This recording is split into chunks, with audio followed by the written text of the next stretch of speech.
Happy Wine Wednesday. Canadian wine lovers, Carl's Wine Club members, you, Mira Boucher.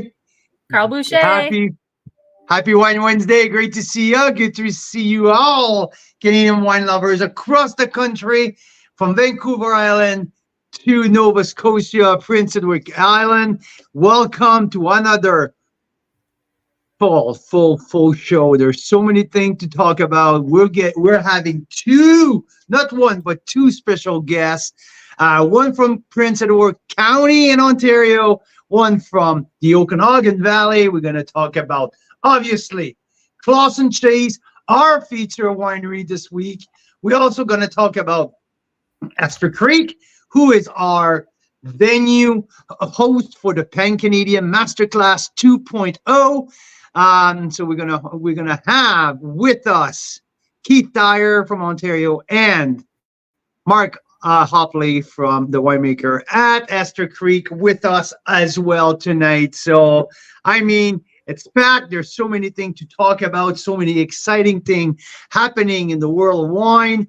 And Mira, do you want to stay with me for 1 minute before I let you go? And you're going to come back in a couple minutes. So any highlight that you had in your last week tasting wines with me?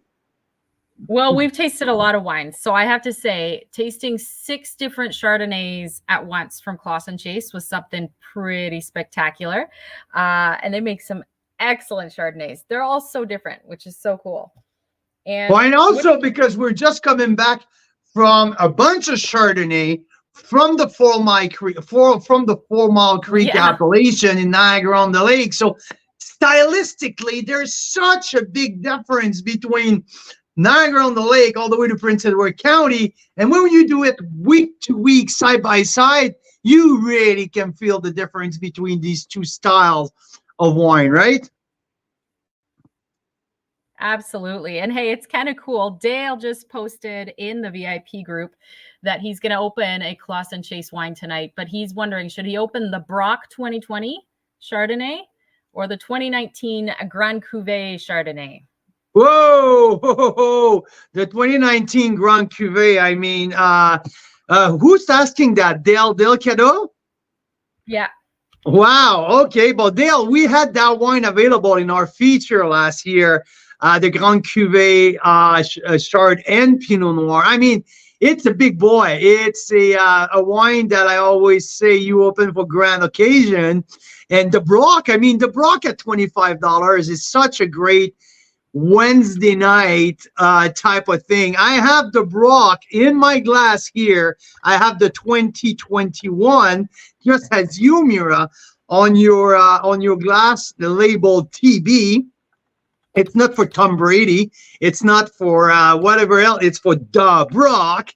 So, Dale, I mean, you're the man. Like, you know what's in your cellar, and I mean, I'm sure you're gonna open the right thing. But I would keep the Grand Cuvée for maybe a little bit more. And guess what? Okay, let's talk right away. On May the 28th, on the Saturday, Dale, save that bottle for that date. We're going to be live for 7 hours on May the 25th, the 28th. Is it right? Do I have the right date? Let me check here. The 25th is the Saturday. The 25th is the Saturday. The 25th. So May the 25th, save that bottle because we're going to do World Chardonnay Day celebration with one of our most epic wine varietal marathon that we ever put together. So we're going to taste at least 60 Chardonnays from all over the country. And maybe you want to crack the Grand Cuvée that day. That's mean you just need to hold on to that bottle for 3 more weeks. I mean, it's not that long, right? So yeah, that's my suggestion. Oh, I think Mira is maybe frozen. Anyway, so yeah, she is. So we're gonna talk Chardonnay. We're gonna talk also rosé. But we have 6 amazing Chardonnay this week from Prince Edward County. And in 7-minute times, we're going to have Keith Tyers, who is the winemaker at Closson Chase, and it's going to be joining us so we can talk about what makes the Prince Edward County so special in terms of the grape growing region. So I can't wait.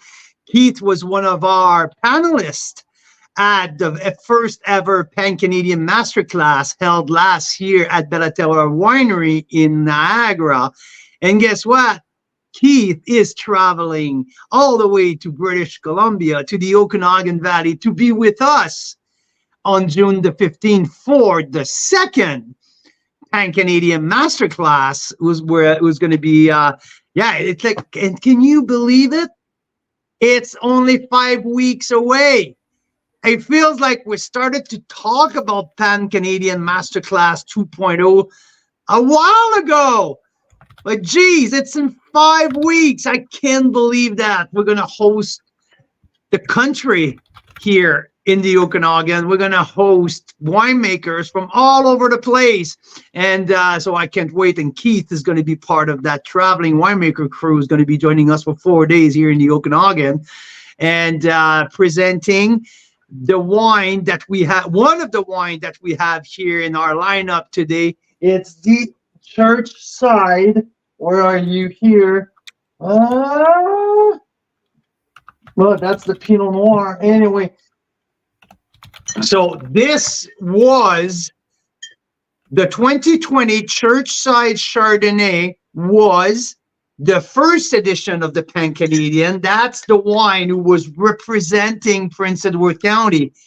This year, we have the 2021 version of the Church Side Chardonnay that I give 94 points in my recent rating. And that's the one that we're going to present. This wine has not been released anywhere. This wine is not on Closson Chase website. This wine is not available. It's a pre-release with Carl's Wine Club for the 2021 Church Side, because that's the wine who's going to be featured in 5 weeks.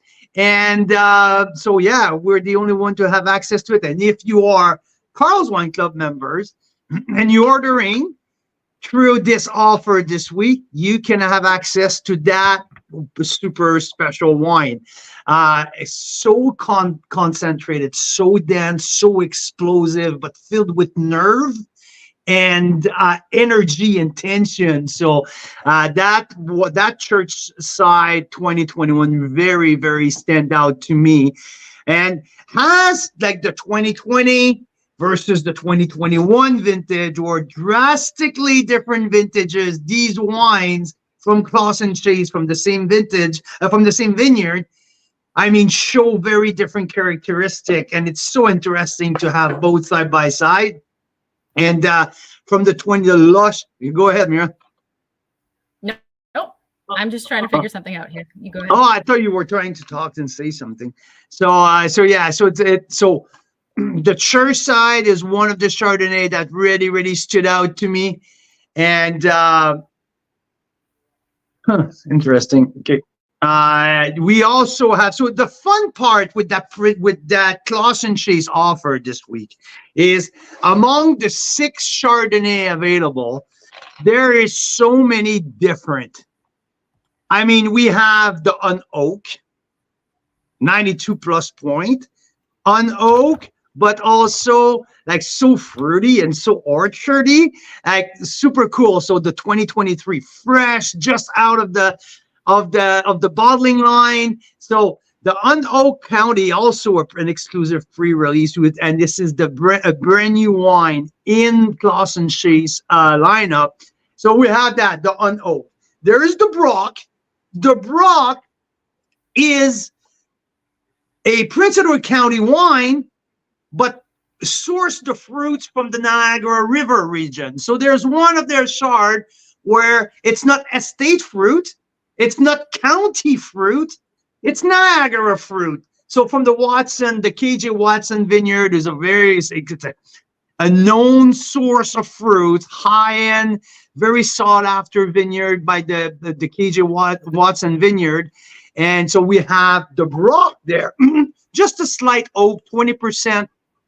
I believe 10%, maybe 10% with the Brock, 10% new oak. So lightly oak, fresh. But there's that little geeky side on the Brock that I really, really enjoyed. So 92 points.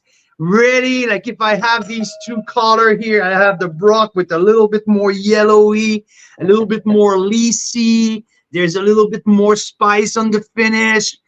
So very interesting. So these two $25, but two very different. One on oak, one easygoing, but from Niagara fruits. And after that, we're going back to Prince Edward County, where we are showcasing the estate vineyard. So the Closson Chase Vineyard wine, the 2021 Chardonnay, it's from the two main block of that vineyard. You have the church side block and the South Clos block. And the vineyard Chardonnay for $38. It's a representation of the two blocks blended together.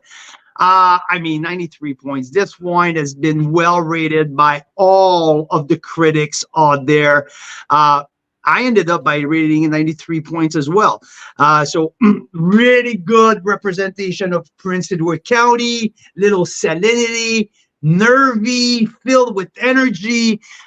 So this wine is very interesting. And for the price, really, it might be pound for pound my favorite of the whole lineup, in the sense that it's one of the best priced, but also very representative of the county. So obviously I rated higher. My score were higher on the church side and the South Clos. But a pound for pound, I think, my God, that the Vineyards one is really, really well made and so fun to taste. And the other two are the South Clos, which usually it's the price of the Closson Chase. It's the, to my opinion, the absolute crown jewel of the, but in 2021, the church side came out on top, and especially like for that upcoming vintage, I think the church side outperformed the South Clos, to my personal opinion. But other writers gave 95 points to the South Clos this year, where I leaned a little more towards the church side on my side. So the South Clos is a little bit more plush, a little bit more soft in the mouth, and the church side that I just mentioned, a little bit more nervy. And what we gotta keep in mind here is you're almost splitting hairs, because you only rate, out of like 1,200 plus Canadian wines you taste every year. Last year it was something like 5% or less got 93 and over, right? Yeah, absolutely. 3 or 4% got 93 and over, and so 94 plus. I mean, there's probably only 10 wines in the whole year you rate over 94 like that, right? Well, I mean, at 94 plus, that's usually a wine who makes the top 10 wine of the year. Mm-hmm. Like usually now, because we're tasting more and more wines, so the bucket is bigger, so there's more entries. So, but like the 94, that's where we start between number 5 and number 10. These are the 94 points. So starting in 2024, so top wine of 2024, there's no wine under 94 points who made the top 10 wine of the year. And like, so we have 2. And yeah, I mean, these are very, very special wines, but here's the exciting stuff. Like, we tasted some spectacular wines also at $25, 3 of them, right? And so we're thrilled with these 93, 94 point shards. They're phenomenal. I think excellent value, even if they're like 30, 40, $50. But well, so we're just coming back from our trip to Niagara, right? I mean, we tasted some fantastic, incredible world-class Chardonnay, but lots of them now they are around the $75 price point. So it's getting way up there in terms of the super premium. And the top of the line at Closson Chase is at $55. So the most expensive wine, the most expensive of these Chardonnay, the Church Side 2021, the one who's not released yet, that's the one at $55. The South Close at $52, the Vineyards at $38, and the other ones are at $25. I mean, the Brock and the Unoak at $25, and these price, people from BC, it's tax in. These prices are including tax. So when we talk about a $25 Chardonnay, that's mean it's a $21.50 pre-tax or $22 pre-tax at an incredible quality. So this is a excellent rosé, one of our favorites so far this year. I think you gave it 92 points. So let me talk about that rosé for a second, Mira. Let me talk about it because I gotta tell you, because Keith is in the green room, so we can't. Yeah, but tell Keith to wait a second because I was supposed to taste that wine tonight. I know. Sorry. So fast we couldn't even show it to you guys. Nothing left. This wine, I tasted other people. I tasted Daniel Bonterin, the rosé master here in the Okanagan, a couple of days ago on that. And he said to me, holy Jesus Christ, I got goosebumps tasting that. What is that? I say, yeah, when you got that level of acidity and how well built this rosé is, that's what I got. Like, you got the goosebump. And yes, this rosé, sorry, I would like to show a better color than what we had on the screen because it looks like a AI painting. That's the lightest Provençal rosé I've ever seen in my life, or we drank it. I think we drank it. No, sorry. Like, oh, there's sorry, I made me. Oh, look. Oh, come on. And there's also Pinot Gris. And we haven't even gotten to the Pinot Noirs, so we better bring Keith in. Bring it in, for God's sake. Right. Bring it in. Keith Tyers from Closson Chase, all the way in Prince Edward County. Thanks for joining us. How are you? I'm good. Can you hear me okay? Yeah, we can. Yeah, okay, we can. Keith, my man, how's it going? It's good. I've got my earphones in so I can hear you, but I hear you with my iPad, so I'll just take them out because I think you can hear me. All right. Yeah, we can hear you just fine. Yeah. That's great. I was looking at Google Maps earlier. This is where you are, right? You're out there in Hillier. Oh yeah, that's me. Yeah, in Hillier, that's Lake Ontario. Yeah. Yeah. And yeah, if you actually go back there, I'll give everybody a quick indication of where we are. Yeah, sure. So I can give everybody an even better map. But like here, to give you context, right, there's 3 main regions in Ontario. There's Niagara, which everyone knows about, but there's Lake Erie North Shore, there's Prince Edward County, a little lesser known. And where's my stinking map of oh, here it is. Nope, there you are. There you go. Yeah. So that's the one out of the UA guide. Yeah. So if you go back to the other one that was more the topography one. Yeah. Just to give you, so there you go. So if everybody can see that on their screen, you can see Presqu'île Point, Carrying Place, then you see Consacon. And right behind the word Consacon, you can see a long, narrow strip of water. And then Hillier, the word Hillier is just below that. If you follow that lay of if you follow that water till its very end, and if you go straight south to where the R is in Hillier, you've pretty much hit Closson Chase. Okay, there you go. So between there and the lake. We're roughly 5 miles from the west from the lake and 5 miles to the south from the lake. So when the vineyard was planted, it was put in what was referred to as the Goldilocks Triangle for Prince Edward County. So just far enough away that we don't have the cold weather that comes in. Goldilocks Triangle. Yeah. Okay. So that we break bud generally first out here, and the closer you get to the water, the cooler it gets. So being where we are, just moderately inland, we've got much warmer temperatures during the day, and so we're right now. All our Chardonnay's pushing, and so is the Pinot. So we're probably about a week from bud break, which is about average for Prince Edward County. Exciting. The difference is that everything is pushing. So usually when we call bud break, you've got 1 or 2 or 3 kind of shoots per plant. This year, I'm pretty sure that within the next 3 days, everything will just be popping, and so we'll be moving forward. Wow. We're about so 2 weeks difference on between this us. topic of. Oh, sorry. Go ahead. No, just about 2 weeks difference between us and Niagara. Oh, okay. So 2 weeks later. We're behind Niagara by about 2 weeks.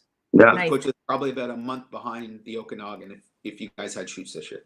Sorry Well, about that. this is the thing, is that what's so sad in the Okanagan right now is we're not seeing very much of this because of what happened with the. It's brown. It's very brown, Keith. I just got back. I had a drive today. I went down. Mira, I'll get back to you right away. I know you want to put a little clip there, but I drove down to Oliver, and it's usually like you will have vineyards on both sides, and like at this time of the year, it's so much fun to see this. It's brown. It's brown everywhere. Right. There's nothing. It's there's no life. It's sad. It's really, really sad. So, but we were thinking about how sad that is. That BC's probably not going to have like 98% of the grape crop is decimated here for this vintage. And then I found this clip while I was looking through videos of you. Look at this. This is from the Pan-Canadian last summer.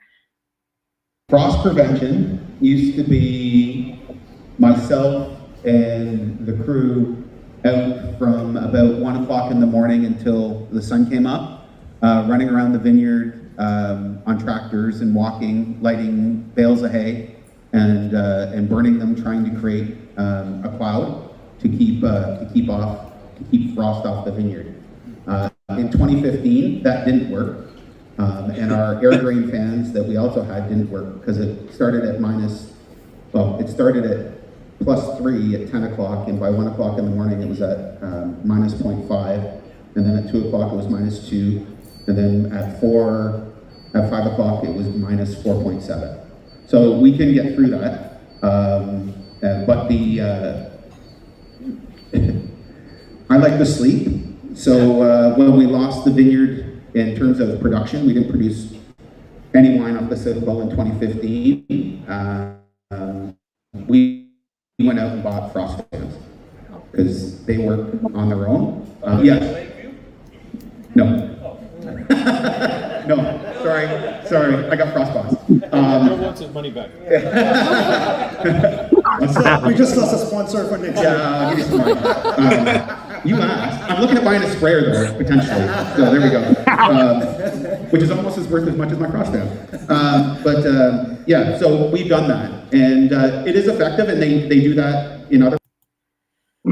Yeah, so that was the Pan-Canadian, and you were giving some advice that I wish we would have maybe had right before what happened in BC, hey? Well, yeah, I mean, I've been through that, and when it gets that cold, there's nothing you can do. There's nothing you can do, and it's so disheartening because you're sitting there and you're watching crystals form, and you're watching the temperature just keep dropping, and my heart went out for you guys when it all came back that's what the year it had happened, because we bury here, and we didn't have to bury this year because we didn't get -25. The coldest temperature we saw this year was about -20, which is still cold, but the vines are okay with -20. There you go. And so it's a bit of a. When I heard what had gone on out there, I was a little it hurt a lot to see that there was that much. And then a colleague, somebody who from the county had come back to look at geotextiles. When I was talking to him, he's like, Keith, I've never seen it this bad. Then he says, and just to be clear, we're not doing geotextiles. So, and I don't think anybody's ever going to hill out there once they realize how much that costs and how hard it is to do and how much it can affect your crop load. But so you guys literally put dirt around the vines. Oh yeah. Like if you go back to that one picture, you can actually see the V's in the ground. Yeah. And so, the canopy looks like crap. It's the other one. So that's how close our heads are to the ground. For those of people that have been to places like Niagara or even in the Okanagan, that trunk, in those places, they have a trunk system. And in Prince Edward County, because we have to bury our canes on the ground, we need to keep that crown as close to the ground. Right. So that's spur pruning, and that probably is coming from the Okanagan by the looks of the weather. Yeah, exactly. And then this is Prince Edward County. And this is what we do. Yeah. So your head is right on the ground, because those canes, for example, that you can see the one kind of lignified cane off to the right, those new canes will be tied on a ground wire so that then, like it shows in the other picture, we'll hill the dirt over them and bury them under the ground. And so, yeah, there you go. So that's those underneath those hills, there's a plow in the middle. Otherwise you'd see cover crop in the center. So we've hilled up that dirt with a V plow, and underneath those mounds, which are right at the vines, are the canes for next year. So, or this year, as the case may be. So we just pulled them from the ground 3 weeks ago. And now we're just over halfway tied up. And we've got shoots, like we've got small buds coming. So now we're knocking off buds. The good news is that Chard's tied up, which is the first one to bud break, and Pinot Gris tied up. It's the second in terms of how fast it will grow. And then the Pinot Noir, the guys are working on the Pinot Noir, as am I, in a smaller vineyard to get it up and on the wire so that we can start growing grapes for this year, because I have a feeling it's going to be a hot, dry year here. They're calling that's part of my next question. How's that warm winter is affecting your planning your planning ahead? Are you getting ready the same way, or something changed? Because it was like almost historically warm this winter. It was not a typical winter here in Prince Edward County, although we're seeing more winters like this. And what I mean by that is, 3 to 4 out of every 5, so 8 out of 10 is becoming milder and milder. So we've, like, if I think of the last 8 years since 2018, we've only had, half the winters. 4 of the 8 winters we've had below -25. So it's one of the conversations that coming up, that if we're going to keep getting more mild winters, it's going to change our viticulture completely. Potentially within the next 10 years, if we don't see it anymore, that we won't have to bury. If we don't have to bury, that changes everything that we do here. And I mean, you still have to hedge your bets. So if you don't tie down and you get -25, you're screwed, which means you'll have no crop. So you better hope that the vintage before was pretty big. Otherwise, you just got to suck it up and deal with it. The one thing we'll always continue to do, though, is to hill the crowns and the graft union, to make sure that if we do get -25, we don't lose plants. Because that's the biggest thing. And I mean, we learned that in 05 here in Ontario, when Niagara got crushed with a big cold spell, and there was 25 and 30-year-old Cab Sauv vines that had to be ripped out, and Merlot and Cab Franc, because they didn't overwinter.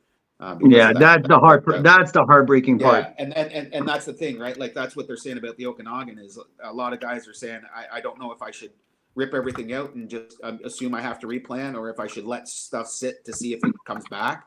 I think in the last 2 to 3 weeks, Keith, I think the news are good on that front. In terms of the vine death is not as high as people were expected, and I'd say the news, it's much more positive.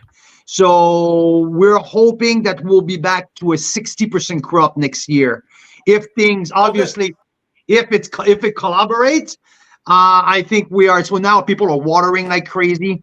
Like there's like a ton of water going on because it's been really dry this spring. So there's sprinklers going on almost 24/7 across the valley. People are watering. You just want everything up, and they're gonna let it go, and hoping for the best for next year. Well, see, that's the thing, right? If any of those canes are alive, if you didn't have cell rupture, because in 2015 we had cell rupture because we were out of dormancy. So Yeah. to have the cold spell while the plants are in dormancy is one thing. It means your buds don't survive. It still means that your plants could, though, and that's a good thing because you don't want to have to rip out a 20-year-old plant and replace it with something brand new, because now you have to wait 3 to 4 years. And you don't have the same complexity. No, you don't have the same product. It takes years, and you can't buy that. So that's a huge bonus. That's a huge bonus if there's no death. And you're absolutely right. Like next year will be a 50% to 70% yield if everything goes great, and then you'll be back on track in 2 years. But not if you have to replant. And replant. No, if you have to replant, we're talking about a 3 to 4 years where there's nothing. There's nothing. So yeah, and you can take it's shitty to have a loss in any way, shape, or form, because you set everything accordingly in your brain and in your business to have a certain amount of production, and when that production doesn't come to fruition and all your chains are there, there's a lot of wine produced in the world. So if your wine goes away and nobody can see it for a whole vintage, you gotta come back. You need guys like you talking about Canadian wine and telling people, embracing the story. So it's a lot of struggle to get back there. And the good news is that, funny enough, listen to myself talk about 2015 again. I think I made about 400 cases of estate wine that year, which is nothing, given I usually make closer to 4,000. So I made 10%. But those wines are drinking beautiful right now, and I'm very happy to have a few of those bottles still left in the cellar at work, so that I can go down and see what the potential of the vintage would have been. So it's have some of those, but it's a shitty way to start your winemaking career to have your no doubt. So, but now that you're mentioning that, Keith, I will challenge you to put one bottle in your luggage when you hop on the plane in June and mid-June. Sure. So I want to sit down with these guys from BC and say, hey, this is from the vintage that we almost lost everything. I think it's going to make it for an amazing conversation. It'll be a good one. So we'll bring that. Yeah, for sure. I never thought of that. I'll bring that with me. Yeah. So let's get back now. Yeah. Sorry. No, it's all good. Mira, you started that interview in the perfect way. You're an absolute genius. What a great way to start the interview.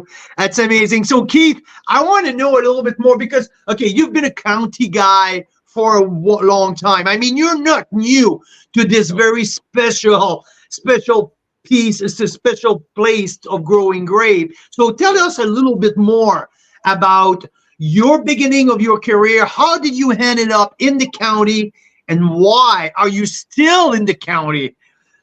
That's a good question. Because I can't afford to live anywhere else right now. I did not come into the wine business from a traditional route. I'm not from a wine family like anybody from France or anything like that. Wine was not part of my dinner table. My parents weren't wine people. I started learning about wine in my late teens. 17, I was doing a co-op program at a place in Kingston. The maitre d' at that time was really into wine, and so he was pulling in these wines. Like, I mean, I wasn't drinking it, but I mean, we had 1993 Wolf Blast Yellow Label, which is not the same wine that it is today. It was like really good. No, absolutely. And we were selling glasses of wine for $6, which today would be a freaking bargain. And they were good wines back then. And so we had a nitrogen system, and I got into it. And I think for me, what it was it's wine's a beverage.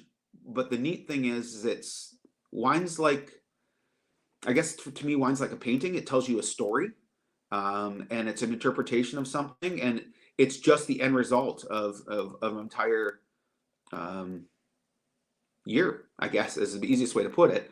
So yeah, so I got really excited about it, and I was reading about it, and there's a lot of things about wine that they don't think about, and there's geology, there's geography, there's climate, there's sociology, and economy. Like, there's And all these Keith, things Keith, this was around the turn of the century, right? You're talking about early 2000, right? Yeah. When you started, because we have the same background. I mean, I started in the restaurant business as a busboy, and I was studying international geography, and that turned me into wine. So we kind of have the same progression here. Yeah, it was 1990 something, 93, 94. And I didn't know shit. And so I just was like, okay, let's figure this out. And I thought, how is it that you can have at the time? Because, I've got kids coming up now I've got a 20-year-old and a 17-year-old.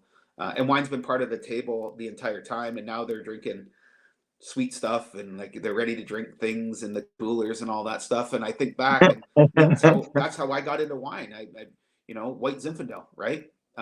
Ian G. Gallo, White Zinfandel. Yeah, thanks to Ernest and Julio Gallo. right. And then you're into off-dry Rieslings, and then you're into off-dry Gewürzes, and so on and so forth. And then you're tasting Gamay to get you into reds, and it's just been a journey, and it's been a journey that's been absolutely phenomenal, and I've enjoyed it because every year's different.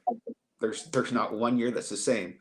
And so that journey in the restaurant business took me to Toronto, where I studied to become a sommelier, and in a decision to move to wine country, really, because my wife and I were drinking, started drinking wine. I got her into wine, and we were going to Niagara on twice, usually 2 to 3 times a year, usually in May and again in September, and then sometimes we go in October. Just go when all the tourists weren't there. And so funny enough, there's a story involved about the rosé that you're so kindly touting there. I appreciate that. Sorry, I would love to show the color, but I can't. There's nothing left in there. So that's how it all came. And then so I read an article that they were growing grapes in Prince Edward County, and being a kid that grew up in Kingston, I obviously knew of this place. I had played baseball in Wellington as a teenager. And so I knew of Prince Edward County. I never, ever thought I'd ever live here. But when they were saying that they were growing grapes, and my wife and I, Cassandra, took a trip out here, and we also wanted to buy a house, and Toronto prices were ridiculous 23 years ago, and here was reasonable. And so, I always thought it'd be great if my kids grew up in a rural environment, in a rural setting where the bus picked them up at the end of the driveway. And we've been here for 22 years now. Wow, 22 years. that is. And Closson Chase just is right beside where I live, and it just happened to be that I obviously knew Deborah Pascas, who's the original winemaker and one of the founders of Closson Chase. I knew the name, and I knew the wines, and I knew how spectacular they could be. And so after a little stint and doing some stuff here in restaurants and hotels here, I started tying up grapevines in 2003 part-time, and then came on board full-time in 2004 after my son was born. And as they say, the rest is history. So I haven't been there for 20 years. I've been there for 19 because I took 2 years away to go learn some stuff and do something with some different winemakers. But I've been making wine since 2015. So I guess this is vintage number 10 or 11 for me. And there's nothing, I'm doing this for the rest of my life. And I still do it here because, there's an evolution, right, that we all go through. I think we go through. I turned 50 this year, and I really want to get back to being connected even more so to this place, because I think I'm very fortunate. We farm 40 acres. We have 35 that's ours, and we farm another 5 that we rent, for lack of a better word. We just take care of it because that's the way things work here in Prince Edward County. And so what I grow from this estate, I get to make into wine. And so I get to tell the year. And so I'm really starting to get back into that. because I think that's hugely important. You can have all the tools and you can have a whole bunch of things that you can do in the winery that give you different, that ultimately finish with different wines, but really the only way to make better wine, in my opinion, is to grow better grapes. So, and I don't know any other way to do it than just to grow better grapes. So I've reinvigorated myself and refocused on trying to grow better grapes. And so that's more hands-on. It's being out in the vineyard. It's understanding where the vines are at and the plants are at and the season and what it has to do and all that other stuff. And so, yeah, I'm hoping that. And before becoming, do this for the next 10 to 15 years, we get to keep making great wine, and I get to share it with people, because I'm on a little bit of a tangent here, but we grow Pinot and Chardonnay, right? And we're always compared to Burgundy because we do that, and we're compared to Burgundy because we have some clay in our soils and we have lots of limestone. Two totally different clays, two totally different limestones. No iron oxide in ours. Pardon me for 1 second. But it's Pinot and Chard. And they both show themselves in the glass and tell a story of a place, right? You can line up two of my Chardonnays against two Okanagan Chardonnays against two California Chardonnays against two French Chardonnays, and they will all tell you a different story. And the same with Pinot, right? Ontario Pinot, even Niagara to Prince Edward County to North Shore Lake Erie to the Naramata Bench to all the things in the Okanagan, and then move down the coast through Oregon and California. Pinot tells you the story. It always does, and it always will. And I think for me, that's the great thing. And Prince Edward County, having spent some time in Niagara and knowing a lot about Niagara, and I mean, I'm the chief grape grower, right? Like, it's myself, the vineyard manager, and the vineyard crew, and that's it. So if it's not like I have a contract farmer that I work with that farms 100 acres. It's not that I have a vineyard management company that comes in and does piecework or anything like that. It's all done with us. And so to be hands-on, first and foremost, we grow grapes. And the second thing we do is we make that grape into wine. And hopefully it's good wine, and hopefully it tells you a story. And the worst case scenario is that if nobody buys it, there's a lot of wine for me to drink. So, hey, but it leads me, like, because I wanted to ask, and I think you answered that question. Is Keith Tyers a farmer or Keith Tyers a winemaker? Right? Which one is he first? I think, well, like, you spent so many years in the vineyard before heading into the winemaking. I mean, and the way you're talking, I think in your heart is out there in the vineyard, and you bring that passion of, like, growing these grapes to the winemaking facility to put it in the bottle. I try. Yeah, you know what? It's there. Mother Nature's humbling, and if you don't, and Mother Nature's humbling, and when you make a wine and you put it in a bottle, you open yourself up for criticism as well. So you have to have. You can't be Pinot if you want to be a winemaker.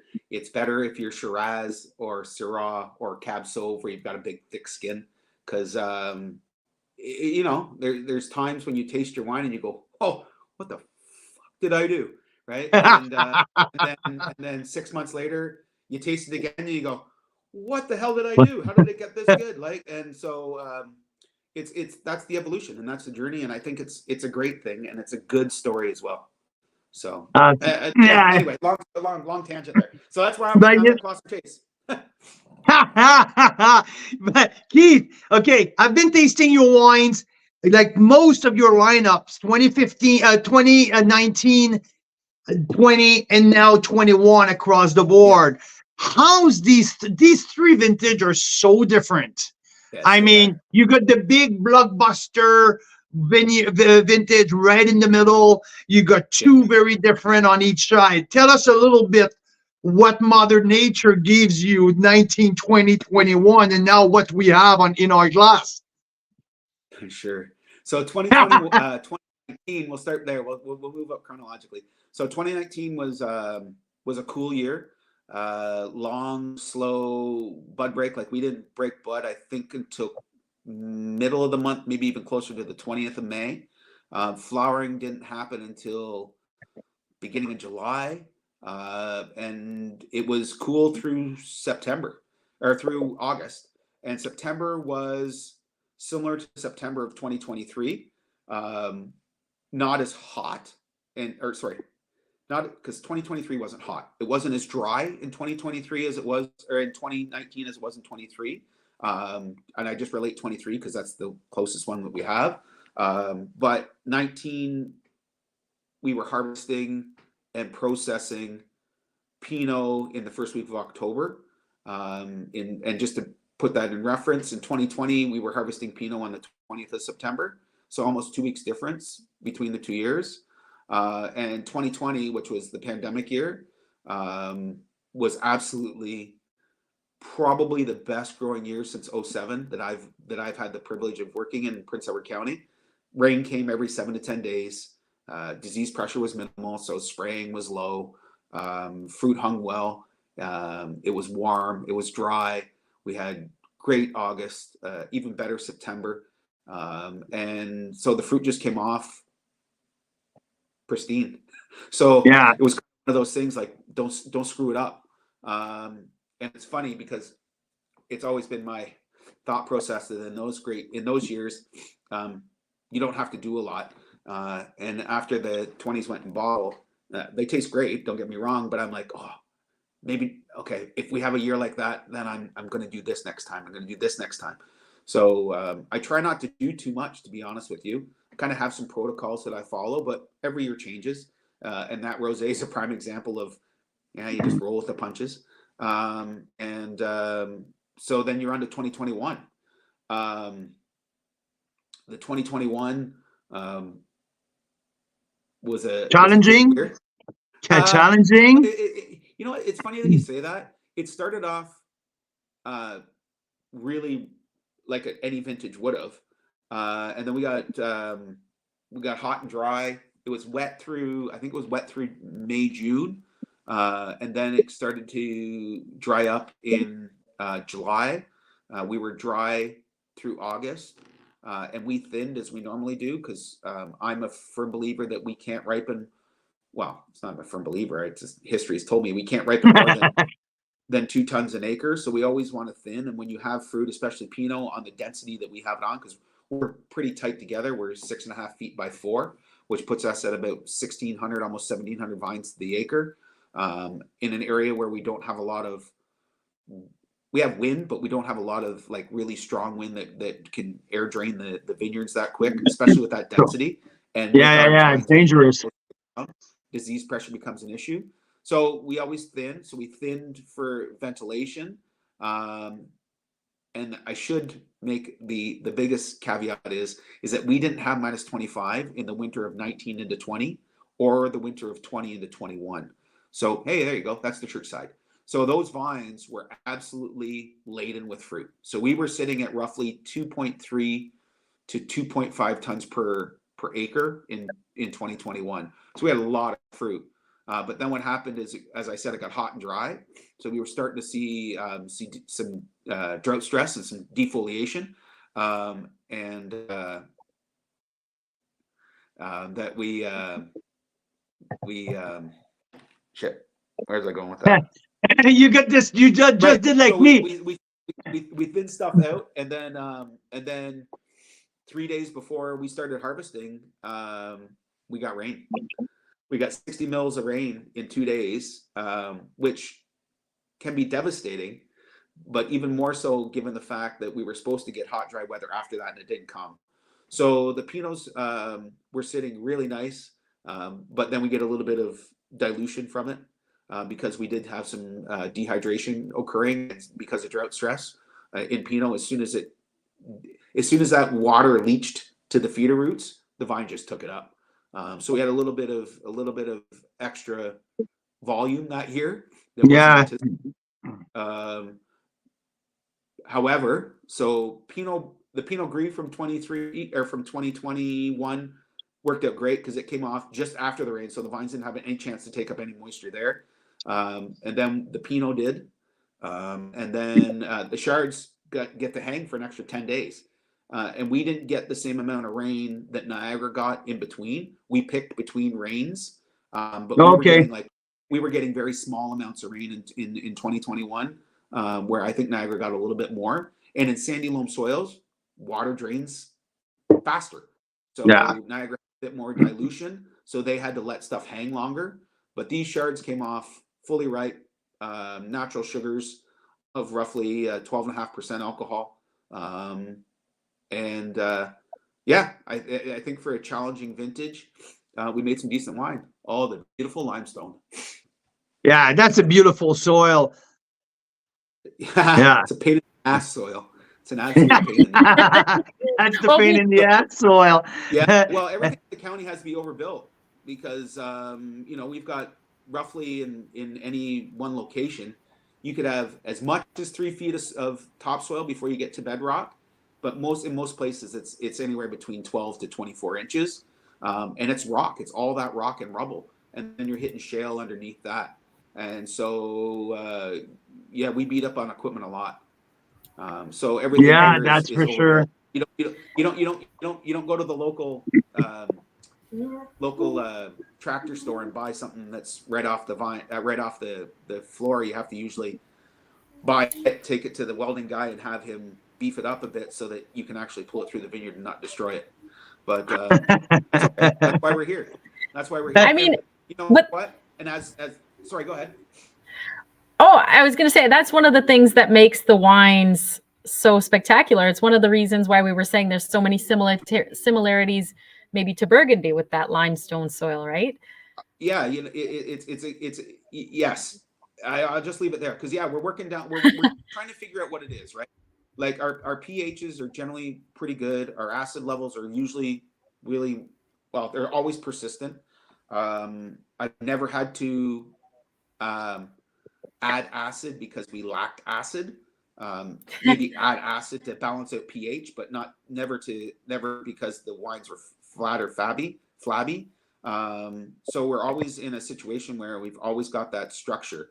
The thing is, and I learned a little bit more about this, because we have the summers that we have, we end up with a little bit more mallow available in our wines. So that's why our wines generally always go through mallow and are slightly softer and have a little less of that subtle salinity nuance extra that things like in the Mekong have, and obviously when you're in the upper Côte de Beaune.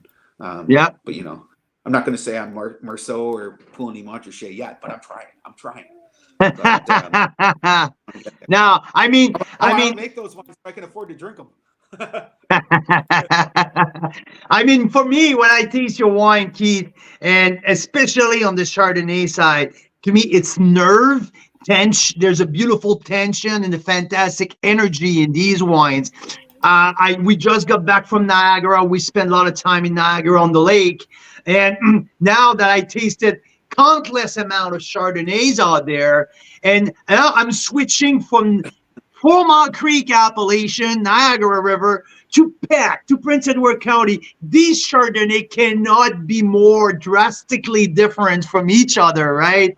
The mouthfeel is different, the weight is different, the alcohol level is different, the acidity is completely different. And that's why I'm saying nerve, tension, energy, that's what describes these wines here. But I wanted you to talk a little bit more about the church side, because now last year you were one of our 6 panelists at the first ever Pan-Canadian that we held at Bellaterra in Niagara-on-the-Lake. You took a road trip to come from Prince Edward County to join us. This year, the 2.0, the BC edition, your trip is going to be a little longer this time. You're taking the trip across the country. You're going to be with us. Last year, we tasted the 2020, or the group had the 2020 church side. Yeah. This year, we're having the brand new release of the 2021. I tasted both wines side by side. They are twin brothers, but they are so different on their own. I mean, and what I found with the 2021, Keith, tell me if I'm completely off whack, but there's a density of flavor and an explosion of flavor in the 21 That is very impressive. The 2020 was more plush, was rounder around the edge. And come on, like we know, like 2020, the vintage brought that. But the linearity of 21, but the density of flavor is something that really, really impressed me with the 21. What's your take on that vintage? I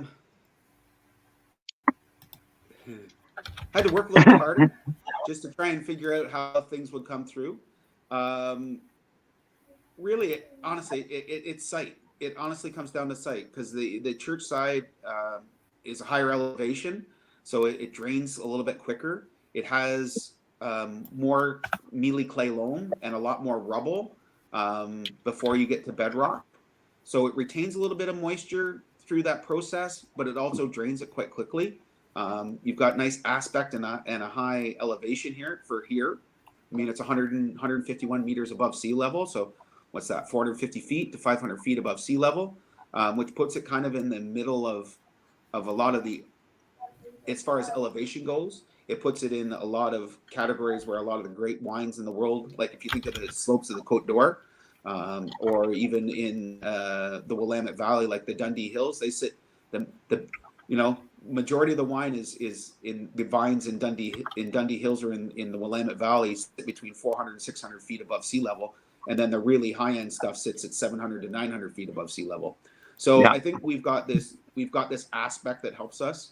It also helps to give us ripeness, and that limestone underbelly, along with the clay, and the cool nights, because that's our diurnal temperature differences here are dramatic.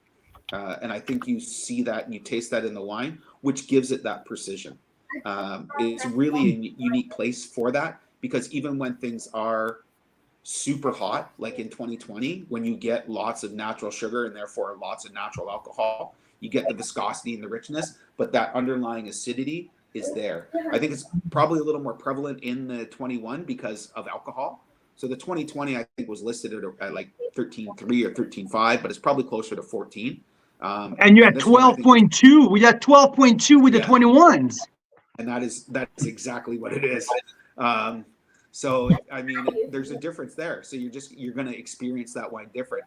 But I also think it's the quality of the fruit that comes out of that vineyard. That vineyard has always been roughly sitting around 1.8 in a challenging year. Like if we've had a bad winter, like in 2022, it was sitting at about 1.5 tons an acre.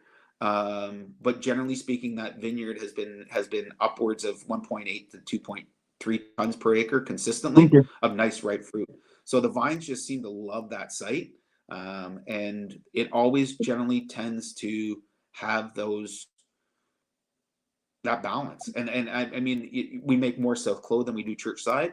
So when you say that the South Clos is, I think we're known for South Clos. Yeah. And I don't think there's anything wrong with the South Clos. I think the church side has a uniqueness to itself as well. And because it's a small lot, because I only make 200 cases of it, I'm able to hold on to it and let it cellar for an extended period of time, which I also think creates complexity. Because I'm a firm believer in that wine needs to age. You take grapes out of the vineyard, you put them, you put them through a press, you squish them, you take the juice out, you take that juice, you settle that juice, then you put it through alcoholic fermentation. And then you take from alcoholic fermentation, you throw it in a barrel, or in my case with this one, we put it in barrel and let the alcoholic fermentation occur there. You let it sit on its lees in a unhospitable environment, because the barrel cellar gets cold, and then it won't go through mallow, so you let it sit, and it goes through mallow in the spring, and it does all these things. It's truly, in my opinion, just a product of the place, and trying not to overwork it or do anything above and beyond more than it needs. And I'm working on changing barrel composition and barrel selection and going to bigger barrels and less small barrels and less new wood to really try and figure out what the vineyard has to say. And I think we're getting closer. I don't know if we're there yet. I've got a concept in my head. We'll figure it out after this year. But every vintage in Prince Edward County, not one vintage in the 20 years that I've been over 20 years I've been growing grapes here has been the same. There has never been one. There just hasn't been. There's been some that have maybe had some similar moments, like 2019 and 09. But other than that, maybe 07 and 2020. And we'll see what this year does, because everything says that this year should be technically a little bit similar to 2016. So that's kind of the thought I've had in my brain. If the weatherman has been saying that a lot of the things that are going on are similar to years like 2016 and 1998, I'm excited because 1998 was one of the best vintages in Ontario, and 2016 was hot and dry here. And I'd like to think that we've come a long way in the last 8 years of growing grapes, so we can mitigate any drought stress that comes from that great drought a little bit better. Although I have to be honest, right now we're not. We started in a drought. We're no longer in a drought after we've gotten through April and May here. We've gotten enough rain in the last 3 weeks to keep us saturated for a bit. But even then, the trees and everything else is taking it up. So Keith, I have a question for you. It's going to be 9 o'clock Pacific before everybody gets off. Sure, go ahead. But we have our next guest. He's the host. He's the winemaker at our winery host for the Pan-Canadian. So before awesome. that, Mark Hopley is coming in, and we're going to talk about the wine that he's featuring at the Pan-Canadian in June 15. It's going to be your second year with us at the Pan-Canadian, and it's something that we want to keep growing and keep like a yearly thing. It's our baby, Mira and I, and we had some great partners across the country. And I want to know, what does that mean to you? I mean, is there a special meaning for you and Closson Chase to be part of something that unites our country like that, and showcasing our wine from one ocean to another? Because I mean, you're traveling across the country to be part of it. It must be something that you enjoy. Yeah. So it's kind of fun. I'm the product of the 70s. Yeah, this is going to be fun. Like, let's take I'll kick the personal out of it. We'll talk about the personal in a second. But you know what? I'm a firm believer that we don't give ourselves enough credit as Canadians. I'm a firm believer in that we all work really, really hard in the wine business to put really great wines in bottle. And it's people like you and Mira that are pushing this forward. So on that note, as much as I love Burgundy, and I just love Pinot and Chard in general from all over the world and all wines, I obviously I focus on those because I make them, but I drink pretty much everything. I think the opportunity here is when you get like-minded people in the room, and we need as a wine drinking public to really tout what it is that we do here in Canada. Because when we take our wines overseas and we taste them in places like London or Germany or Italy, people love the wine. We don't make a lot, right? They love it. And they say, like, oh, but the acid composition, the fruit balance, the sense of place, all those things are great. So I'm looking forward to coming out and talking about Canadian wine with people that are into Canadian wine. And I think and also to be, come out and buy some BC Syrah and take it home. We don't get it here. Before it disappears for a few years. Yeah. Before it disappears. Exactly. Yeah. A friend of mine just got 6 bottles of Le Vupin. And so I've got them sitting over here, and I'm excited because there's not going to be a lot of it. Well, there's going to be one vintage is going to have very little. The other vintage is going to be very small. I won't talk about BC anymore because the other gentleman can do that. But I know I'm excited to come out and be part of everything that's going on, because I really do think that we make great wine, and we don't need to be drinking high alcohol Chardonnays and Pinots anymore, because I don't think they taste like Pinot and Chard when they get above a certain percentage point. And we can do that here in Ontario and in Canada and keep wines with acid. And I think, to do that and to put it out there and to let people try it. And we should be drinking all across this country. And hopefully one of the big things is trying to get rid of some of these interprovincial barriers that we have, so that we can get BC wine in Ontario, and you guys can get Ontario wine in BC. And just we can get Nova Scotia wine across the country, because there's times when I was making a fish dish the other day and thought, shit, it would be nice if I had a Title Bay to go with this, right? Yeah. And that's, I think we need to be more proud of what it is that we've done and what we've accomplished here, and Absolutely. show it to people and introduce everybody else to Canadian wine. So that's why I'm excited to come. Plus, it's nice to get away from Prince Edward County and see a different soil and talk to different people and taste different wine and wine that tastes different and just Absolutely. Have some so that's And we're going to show you around. We're going to show you around. That's Yeah, for we sure. have a nice schedule bit, and guess what? The place that we booked for you guys to where you guys gonna stay, you are 10 minutes from the Vieux-Pin. You are right in Syrah country. You're in south of Okanagan. You're right in the Syrah country. Jeff Undermark, who was the winemaker at Mary Nesson in Niagara for years, a Niagara transfused to BC. Jeff is planning to take you on a tour, guys, tailgating in some of their vineyards and all that. So we have lots of stuff planned for you guys. It's going to be epic. We also have a rosé vertical back vintage single vineyard all the way back to 2015 rosés from one of the best rosé winemaker here. So there's a lot. See the evolution of these colors?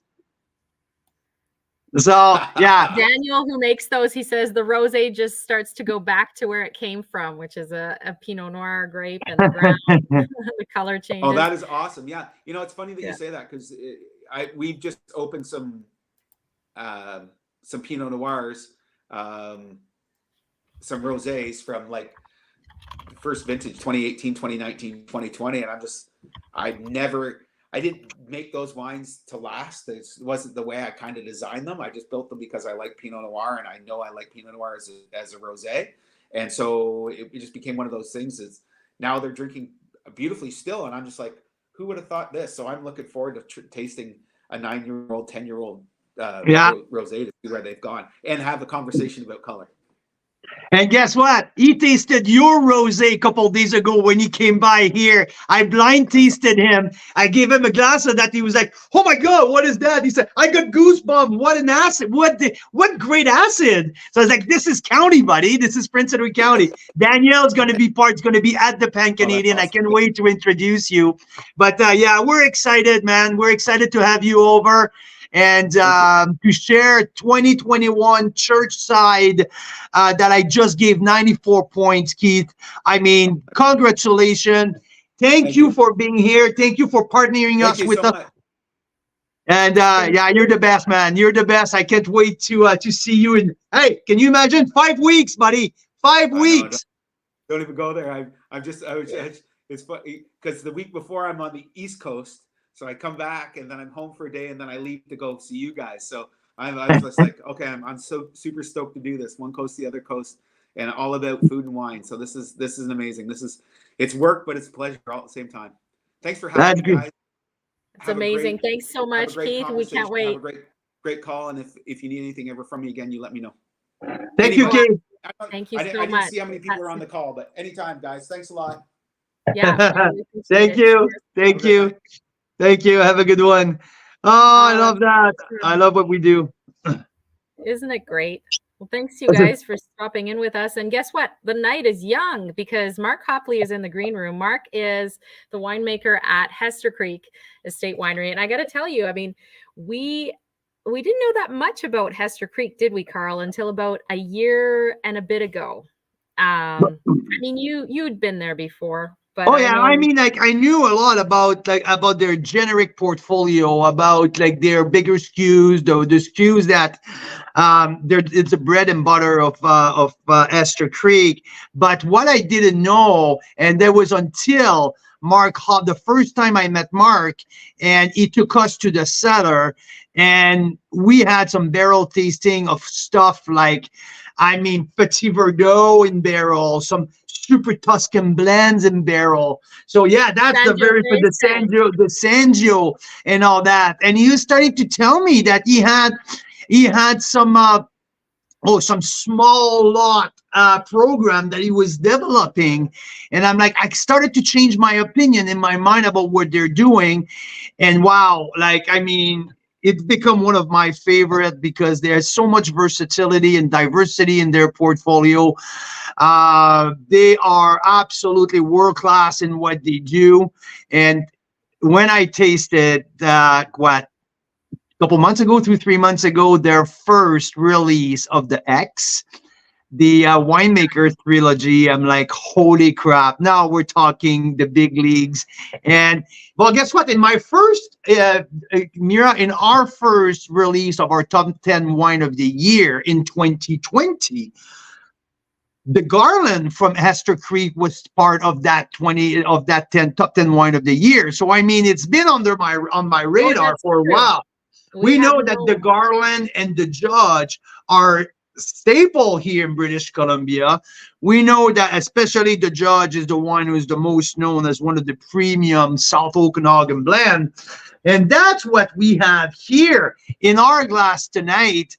And that's the wine who is going to be presented and offered to our guests at the Pan-Canadian Masterclass 2.0, the BC edition on June 15. So now yes. I see Mark. Should we bring him in? I don't see his face yet, but hopefully his video will come on once we bring him on. So yeah, bring him on. You're there. It's so good to have you. Hey, Mark. Oh, there you are. Yes. Mira, Where are you? how are you? Cheers, my Great, friend. so How's it going? You're out in the sunshine. Look at you. Well, we thought we'd take it outside today. It's a beautiful day, as you know. So we're finally starting to get some nice weather. Oh yeah, and it's just a start. I heard that's going to be close to 30 degrees this weekend. So yeah, exactly. So well, I think today was about 22, and then I think tomorrow we rock it up to about 25, 26, and then like you said, 30 going into the weekend. So this will really get hopefully things going in a slow start, but beautiful. Are you still at the winery, or are you back home at that time of the? I'm at home. So we were bottling all day today. So we were bottling our Old Vines Cab Franc 2022, and it was a big day today. We also did some media stuff down south in Asuyas, and yeah, it's been a busy day, and it's just nice to kind of unwind at the end of the day and have a glass of Judge that you have in front of you on a Wednesday night, no less. Right. I was saying to Carl, we're pretty spoiled tonight. We're pretty spoiled. Amen. Cheers. Amen to that. And I mean, like, let's start from the beginning, Mark. I mean, it's been a rough go around. Sorry about that. Around here, we just talked about it. We had Keith Tyers, one of our the winemaker from Prince Edward County. Keith is gonna be traveling here for the Pan-Canadian. And he was reminding us that 2015, they lost everything in 2015 out in the county. So he was just giving us a little bit of a breakdown on how he went through, but how his heart was with us here in BC and how he felt because he's been there before. But it's been doom and gloom. But now, I mean, like the tourism season is right upon us. And it's time to change the narrative out there. It's time to tell the wine lover out there that, listen, BC has been hit by Mother Nature, but BC's alive. The Okanagan Valley is open for business. The Okanagan Valley is excited to host traveler from all over the country, from all over the world, because we're open for business, for God's sake. Yeah, exactly. I think what you're saying there, Carl, is so true. Like, you know, it's farming. We've had some interesting years. I'm looking forward to your friends from Ontario coming out when we host them, and you guys at the winery with the Pan-Canadian and you know, racking their brains, finding out, you know, their trials and tribulations. Because I love what you guys are doing, kind of uniting. In my brain, there's not a lot of people, you know, east, west, you know, you've got wines from Nova Scotia coming. You've got an amazing lineup. So we're really excited for it. But you're right. It's tourist season. As you know, once we hit May long weekend in the Okanagan Valley, things really start to get busy. And we're seeing it at the winery already. Terrafina's super busy, our restaurant, and the villas are booked. It's a beautiful time of year. I mean, Mark, there's a couple things, right? I mean, you're talking about uniting the country. Like too many times, too often we hear BC versus Ontario. Which one is the best? Like this is better than the other side. I mean, to us, it's the complete wrong way to look at it. It's how we're so very different and we're so complementary. And I love to use, and Mira often get me back on track, it's alongside. Like, we are, as a country, so great all together. It doesn't have to be one against each other, one better than another. And I think that's a little bit of the story of the Pan-Canadian, right? Yeah, totally. And I think I almost took a job in Ontario quite a few years back. So I was listening very closely when you were chatting with Keith, because I believe it was in Prince Edward County, long time ago at Hidden Bench. No, Hidden Bench is on Hidden Bench is in on Niagara Escarpment on the Beamsville Bench. Beamsville, sorry. Yeah, Beamsville, exactly. But it's like, for me, it's Canada's such a diverse country. Why wouldn't we celebrate it right across the board? Like, I had some Pinots. Well, when you did the tasting that you guys did a while back on Pinots and Chardonnays and Rieslings and Merlots, and I believe there was Syrah in there too. I mean, there's good wines across this country, and we need to celebrate that. And I think this is a perfect opportunity to do that. So, I mean, it's going to require a lot of shuffling around at the winery. We've been there with you a couple of times. I want you to tell a little bit to people, because this is a big task. We're bringing 90 people, 90 raving fans of Canadian wine in the production facility. So how many barrels that you have to move out of the facility? Well, about 700, I would say. So we're on the Golden Mile bench, and when Carl and Mira came to the winery and said, we want to host the Pan-Canadian here, and we started looking around. There was not a lot of rooms that we can do it in. Let's face it, we need a fairly big footprint. Our cellar is quite big, but you get into our barrel room, and we've grown it a lot. So there's about 750 barrels in there right now. There you go. That's one view of it. And so basically, we're going to host it in there, Carl, and the team's going to be very busy moving barrels to different locations to free up space. But we're also going to keep that beautiful backdrop of the barrels, so you can kind of have a legitimate, unique kind of spot, I think. And Sarah and the team, the hospitality team, is working, as you know, around the clock on this, and we're really stoked to have you guys out here and people from across the country. So, I mean, 13 wines, 12 panelists from all the way Nova Scotia to Vancouver Island. This is unique. It's kind of taking the first edition where, I mean, we had 6 panelists coming, and now like everyone is coming. I mean, it's a dream come true for us to have Jean-Benoit Deslauriers from Nova Scotia, Keith from Prince Edward County. We have Sue-Ann and Marcel and Lou from Niagara-on-the-Lake, but also Brian Schmid from Niagara Escarpment. I mean, they're coming from all over the place to celebrate that, especially this year. I mean, this means so much to us, and it means so much, I think, for everyone in the industry, that this year, when we want to change the narrative about our Canadian, and it's time for the interprovincial restriction and all that. I think the timing is so perfect to celebrate and show people the potential of what we do.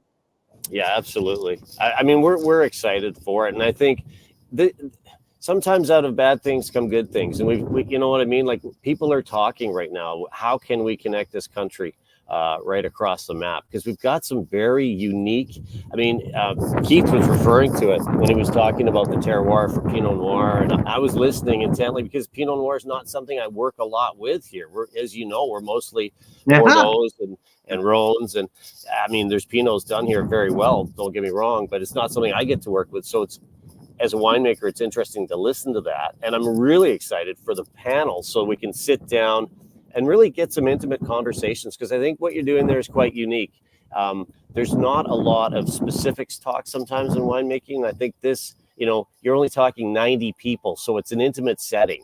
And I think you have a chance to really find out the heart and soul behind these wines, the terroir.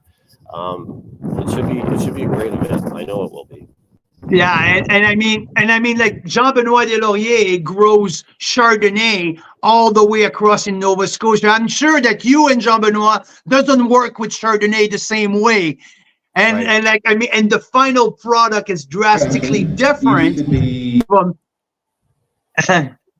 I found it interesting when he said he'd never added acid, and I'm like, okay, well that makes sense. There's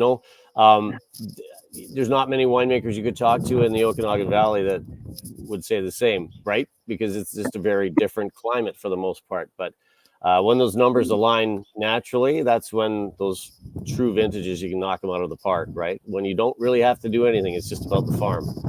And having a wine, like we're gonna have Chenin Blanc, we're gonna have Chardonnay, we're gonna have Pinot Blanc, we're gonna have Rieslings, red blend, Pinot Noir. So, like I mean, we have absolutely pretty much everything on the Canadian spectrum lined up in front of us. But I think people from like I mean, like I'm as excited as you are, and we have to thank you for that, for being the host and working so hard. And I mean, it means a lot for everybody. Well, it's going to be our pleasure, and I can tell you from when we do big events like this, everybody gets involved, and we have a really big team. And so, right across from the restaurant to the villas to our basically our hospitality team to the cellar team, we're all going to be working hard to make this the best event it can possibly be. We did this, I think back, we used to do something called Garlic Fest, and it started out small, and then we literally had probably 2,000 people to the front door at one point. Sarah and the team did an amazing job building. It was full on. It almost outgrew the site. It was so big. And so now we're doing something called Harvest Fest. But so we're used to hosting these big events, and I think it's a nice opportunity for us to showcase the Golden Mile Bench, because we do have, for those that haven't been there, we're on the west side of the Golden Mile Bench. So Mount Kobo's kind of behind us.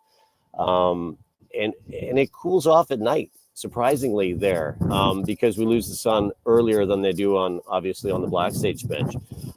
So that lends itself to holding on to a little more acid with some of these varieties. So when we talk about the Cab Francs that I think personally do as well on the Golden Mile Bench as any variety, some of the whites hold on to those acids so even in the summer, as you know, Carl, when it's super hot, we can still hold on to that. So it's an opportunity for us to showcase Hester Creek, and it's an opportunity these are learning opportunities for me. So anytime you can get a bunch of winemakers, a bunch of viticulturists in one room, some media, we can all learn from each other. And let's face it, that's why we do this, because you never ever stop learning. It doesn't matter who you are. There's always something to learn, and we're definitely fine. It seems like every vintage, it's like, okay, now what? But for me, that's the excitement in it, right? It's not static. Yeah, I mean, okay, now I want to talk about the 2020, the Judge. That's the wine who's going to be presented from Hester Creek. It's going to be part of the lineup of 13 different wines. It's fun because when I put the lineup together, the first wine that was in the lineup, it was the 2020, the Judge, because to me, it was a no-brainer. I wanted to have your selection first and build around that. Red blend from the South Okanagan. What can we expect? I mean, I have it in my glass. I have an idea. I have my tasting notes. I have my score already. It's the second time that I taste it. So this wine is an absolute rock star. I've tasted multiple vintage of the Judge before, but this is one of the finest I've had. And so what can we expect from that wine, Mark? And what was 2020 vintage for you? Well, thank you. First off, the 2020 vintage for me was probably, I've got two vintages, and I've been doing this since 99. I would suggest that 2020 and 2014 were my two favorite vintages when it comes to red wine. Across the board, the combination of the heat, but also the cooler nights. So we had a long growing season. It wasn't a huge harvest. It was, I would say, a medium-sized harvest, but the quality of the fruit was unbelievable. And so for those that don't know, the Judge is our Bordeaux style blend. It's made, I mean, Merlot definitely shows. Absolutely. The Cassis, The cassis and the blue plum absolutely shine in that wine. It sings like an opera. So there's 5 noble varieties, if you will, in this. So we've got Merlot at 35%, and then the Cabernet Franc just a little less at 34%. We've got Cab Sauv on this particular vintage was 28, and then we've got a splash of Petit Verdot and Malbec. And for me, you don't need a lot of Petit Verdot and Malbec to go a long way, especially Petit Verdot. It's just super inky. It always brings bones to a wine for me, even in small percentages. So I think when you look at a lot of those Bordeaux-driven, Bordeaux-style wines, a small percentage of Petit Verdot can move the needle. And so we're about 2% Petit Verdot and 1% Malbec. So, like I say, not a huge driver. It's about the Merlot, so more, I would say, more of a right bank style. And you alluded to the Garland, Carl, earlier. That's our Cabernet, Petit Verdot, Malbec. I would say bigger blend. The left bank, more of the left bank, right? I mean, like correct. The Cab Sauv dominant, like the six, like 50% around. It's a little bit more upright. It's a little bit more stiff. This is all about softness. And there's a tremendous savoriness in that wine, especially in that 2020. I got that herbaceousness on the nose, but in terms of structure, there's it stands still. I mean, this is not something who is loose or soft. No, there's a beautiful frame, and there's kind of a minerality, a little bit like charcoal-like minerality in the backbone of that wine. And I suspect that the Petit Verdot may have a little something to do with that, and especially the 28% of Cab Sauv will bring that.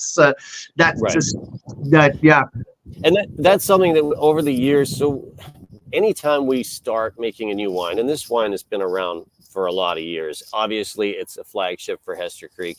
People know the Judge, and I believe some people don't even realize it comes from Hester Creek. It's like the Judge. It's just a well-known, I think, blend. It's we're pretty proud of it. It's the best fruit we have. We use the best barrels. One thing we do a little differently, Carl, that to me was exciting when I started at Hester Creek. We use Ganymede red fermenters. So these Ganymede fermenters are very, very, you can get a lot of extraction in a relatively short amount of time. But what I like about them is you're not doing pump overs during ferment. So as the alcohol is increasing and you're mixing these tanks basically naturally from the CO2 that's produced. So you not only do you get a, I believe, more velvety tannins, the angle on this wine is always, let's get it out there so that it is age-worthy, but also approachable now. Last thing we ever want to do is put a wine out that you can't even touch for 5 years. To me, that's like, well, as long as it is, within the structure, the wine should age well. And I believe this wine has enough tannin structure. And we also age it at the winery. I mean, we don't release this for 3 years, right? Yeah. So, the 2020 is just out fairly recently in the past, few months. So we're always kind of the 21 we'll be bottling that soon. And then that'll be in the market about this time next year. So that's something, aging the wine for the customer, I think is, there's value in that. And it also, there's a lot of people aren't used to trying wines that are 2, 3, 4 year, they're aging the wines in the trunk on the way home. And we've all been there. But it's like sometimes when you get that little brickiness and it get that kind of salty, that really savory, a little bit of leather. And for me, you don't get that necessarily with very young wines. So the goal is always to be approachable right out of the gate. And this is at least it's easily a decade worth of ageability. That's not even a question. I mean, at least 10 years easily. We can be surprised with the 12 to 15 years, especially in a vintage like 2020. Yeah, I think so. Lots of ripe tannins. It's very interesting because we keep a library, as you know, of all these wines. And when we say 10, 15 years, that's because we've actually done it and tried it and tasted it. We had a few years back, Carl, we ran through right from the very first vintage of Judge right up into the current barrel sample. And those wines were holding their own over time. And I think Keith kind of alluded to that. I think that's something we should be proud of as Canadians. And Humble's a good thing, but at the end of the day, we also need to be confident in the wines we're putting out there, because we're not just competing with wines from Canada, we're competing with wines all over the planet. So it's very, very important that I think they show well on a global scale, not just a national scale.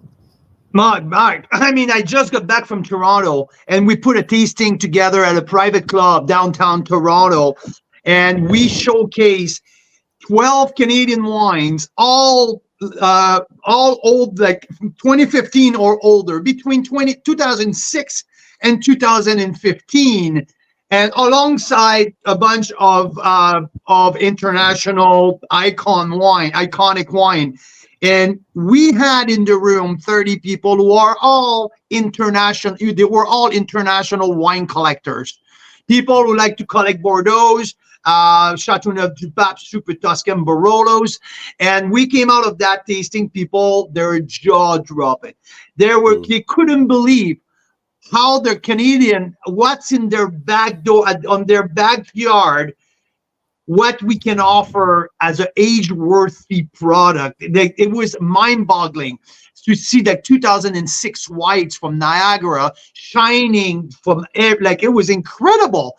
So, I mean, the proof is in the pudding. We can age wine fantastically, and you guys are doing it as well, at as much as good as anyone else at Hester Creek.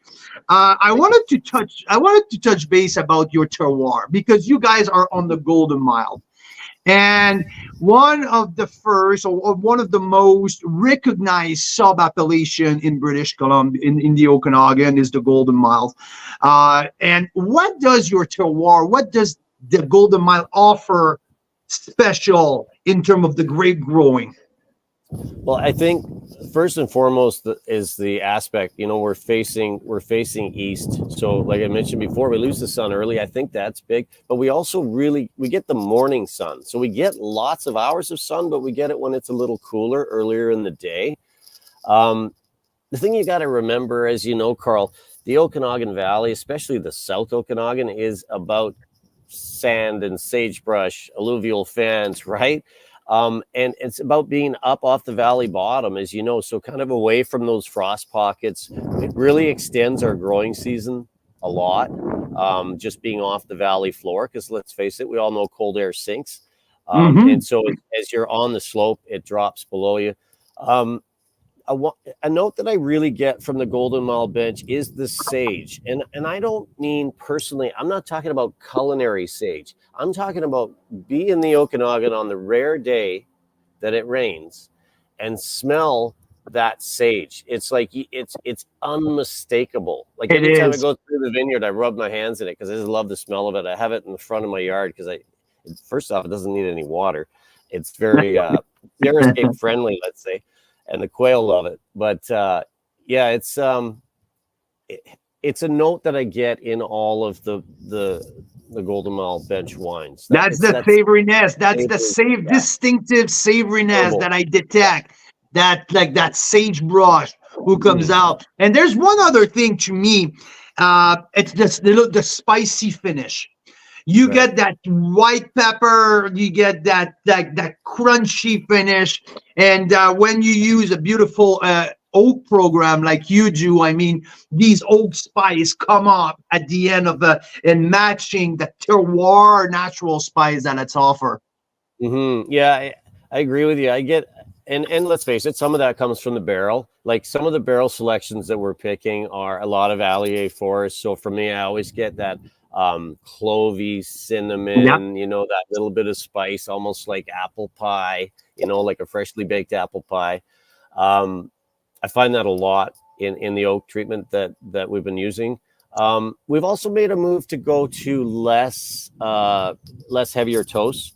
When I started, we had a lot of, medium plus toast, but in the past, I would say past 7 to 10 years, we've really started moving towards medium to medium long toast, and even some blonde toast, trying to show some volume, but without too much char, if that makes sense. Absolutely. Showcase the fruit. So one thing I always love to talk about is, Carl, is the oak integration, not the oak domination. So yes, we want to frame the wine. That oak brings something, it complements it. But if you're doing it at the expense of the fruit, what are we doing? So in my brain, if you can combine just the right amount of oak with the terroir, then both can kind of sing. You know, it's all about that balance. It's, as you know, and that's blending too. It's using different coopers, different age barrels. There's a lot of tools in the toolbox for that. But believe me, we spend a lot of time, and that's what we used to say: approach the bench, you be the judge, right? The golden mile bench, right? And we literally do that. We literally take all the barrels that are labeled judge. Well, in fact, they're not even necessarily labeled judge to begin with, but I try to blend them earlier now than we used to. We used to kind of do the blend prior to bottling. Now we try to marry them together. That's late, eh? That's late. And that was an option, and it was good. It still made a very good wine. I think the earlier you can marry those components, whether it's co-fermenting or whether it's blending them in stainless as they're starting mallow and then barreling them down, I think you get a lot more integration personally. And I think that's a move we've done in the past, I'd say 7 to 8 years for sure. No, it's a fantastic wine. Listen, I have my notes here. 94 points is the score that what we have here. This is top 10 wine of the year material. This is truly a reflection of the South Okanagan. When I taste a wine from Prince Edward County, I expect a certain typicity. When I taste a wine, a Merlot from the Naramata bench, I'm expecting something a little bit more precise. A Riesling from the Beamsville bench, I have an idea where we're going. This is what I'm expecting from the Golden Mile. It's that roundness, but there's also a beautiful structure. It's not something too soft on release. It's something with structure, something with herbaceous, a little bit savoriness, beautiful spice. But the dark fruit is absolutely singing, a little bit of tobacco, a little bit of minerality. I mean, everything is there. And what I love with that the most, it's how homogeneous, like how this wine is already together. It's not segmented, it's not compartmented, everything is well together. This wine is a symphony right now. Well, I love the fact you're talking about that, geographical indicator, that sub GI, that sense of place, because to me that's as growers and as winemakers, that's what we have. You know what I mean? You nailed it, knowing that sense of place. So if you like Merlot and Cab Franc from this certain bench, chances are you'll like the neighbors. Or if you like Syrah from the other bench, or if you like Pinot Noir from a different bench, for me, that we need to never lose that. And that's something where we need to be careful right now, I think. I mean, and I think that's and that's funny. Okay, we'll go on a tangent of sub GI because let me backtrack to the Pan-Canadian, the first edition. We were in Niagara, and I asked a question about the sub GI, and I swear, Mark, the panel, who were 6 guys, with Richard De Silva and Rob Hammersley from here, who traveled to Ontario, and then we had 4 Ontario guys. They went on the sub GI topic for almost an hour, talking to each other.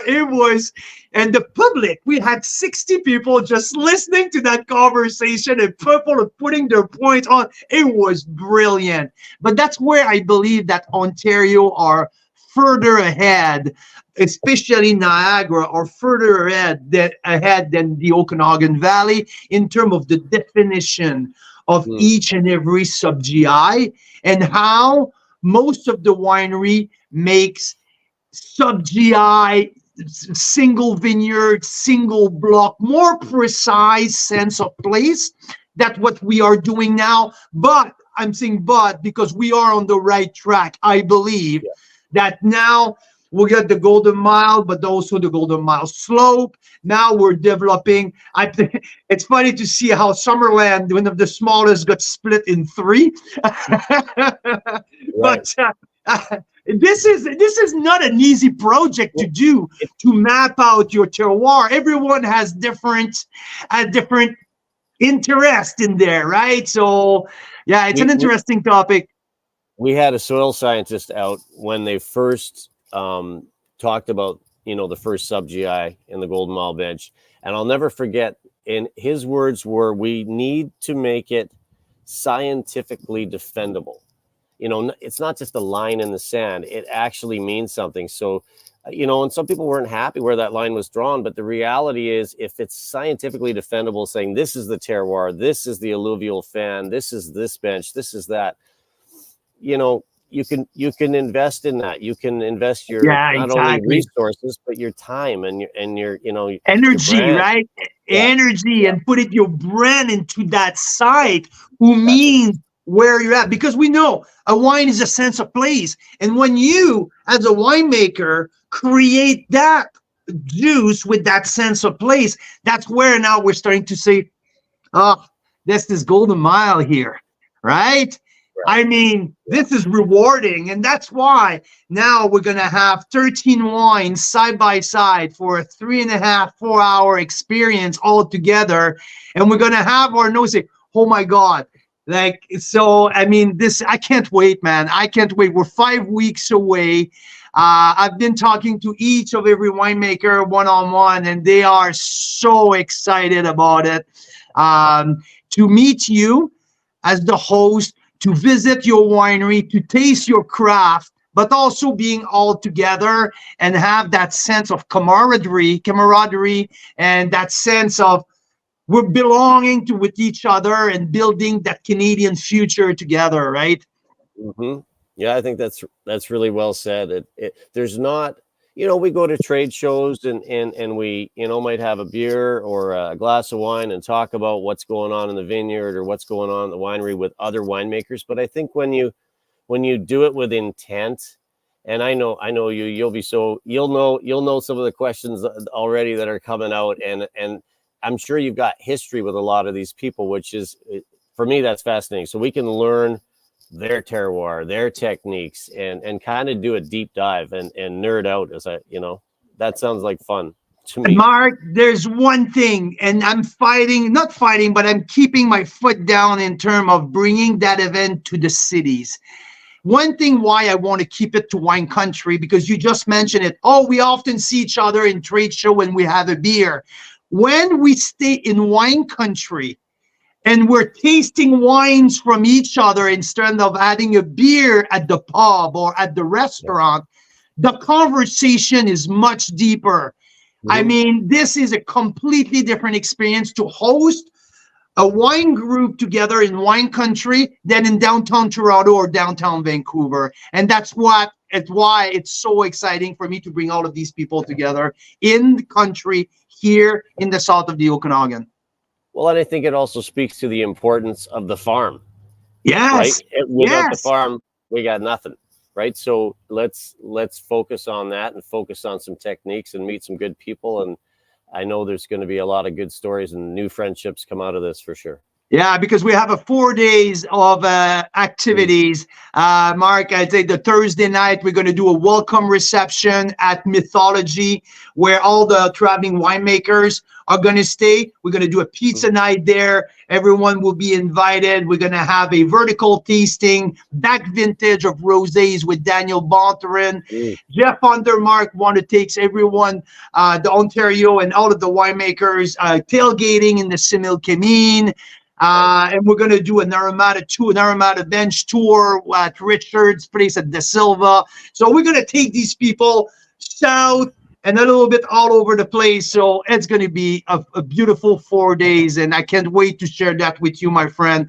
Thank you and your team for hosting us. And the tickets are still available. There's still maybe half of the ticket available. We're in full swing now to fill the room with passionate Canadian wine enthusiasts. And Mark Hopley, thank you for sharing this very special moment with us. Cheers, Carl and Mira. Thanks so much for doing this, putting this on, having us on tonight. And we look forward. Well, we'll catch up pretty soon. But if there's anything you need from me in the interim, just let me know. Mark, we have a problem here. Look at I was Mira's gonna glass. say cheers, but I mean my glass of the judge is gone. Shoot. Mysteriously disappeared. It's like a And Mark, I have to say, I give her a double pour before the show because I know what she likes, and I knew it's gonna happen. So That's my favorite wine. I have 4 wines in front of me right now. I can't put that one down. I love it. I appreciate the kind words and look forward to seeing you guys soon. take care, Mark. Have a great rest of your evening. Thanks for spending time with us. Cheers. My pleasure. Cheers. Have a good one. Oh my God.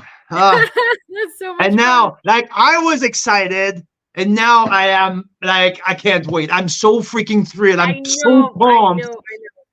I mean, here's one of the special moments. You guys remember? Okay, so last year, I mean, Mike's on right now. Mike, you probably remember that Mark Nadeau was at the Pan-Canadian last year.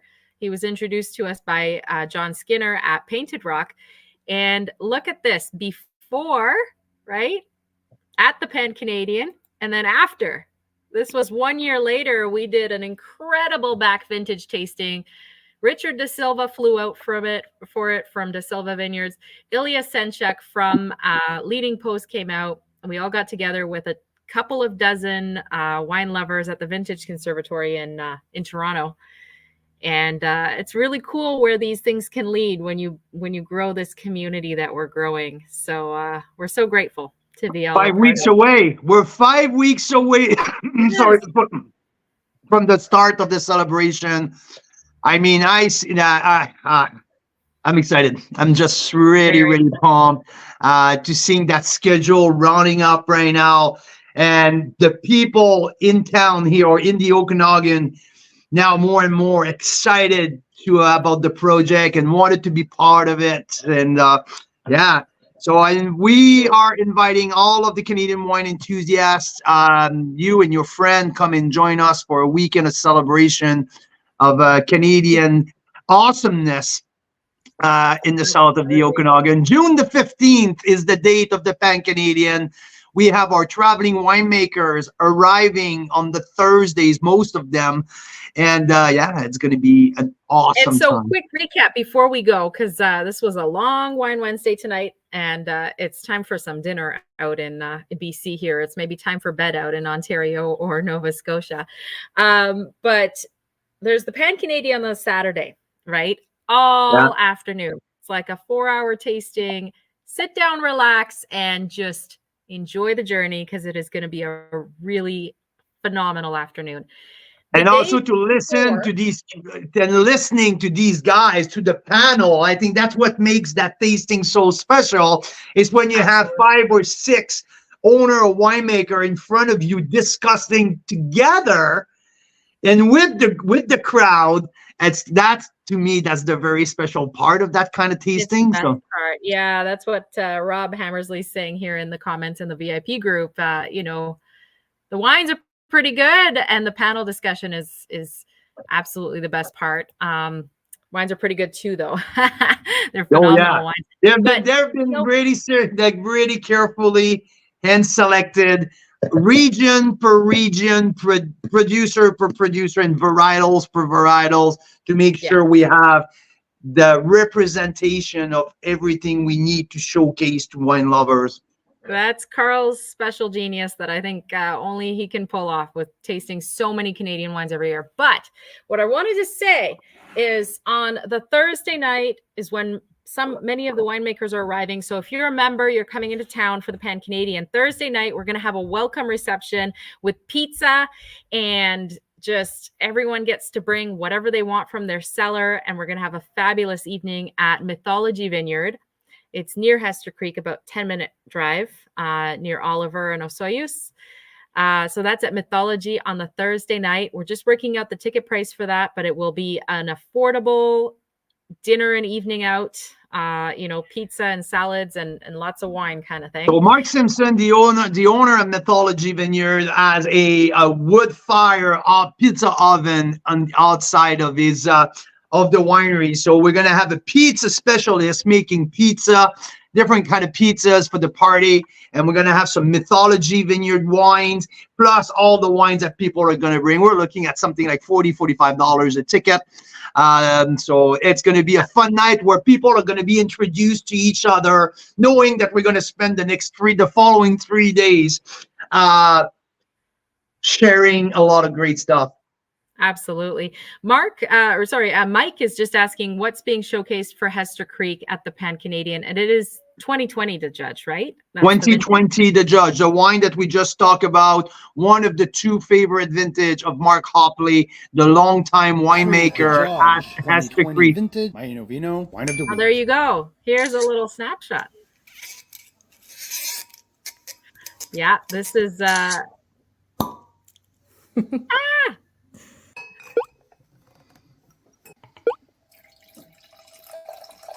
So that was our a little while back. A classic bold meritage from the south of the Okanagan Valley, the Judge 2020 vintage, rich, concentrated, with great density of flavor. Couple passing my Vino, woof, the wine just opened up and got much more approachable.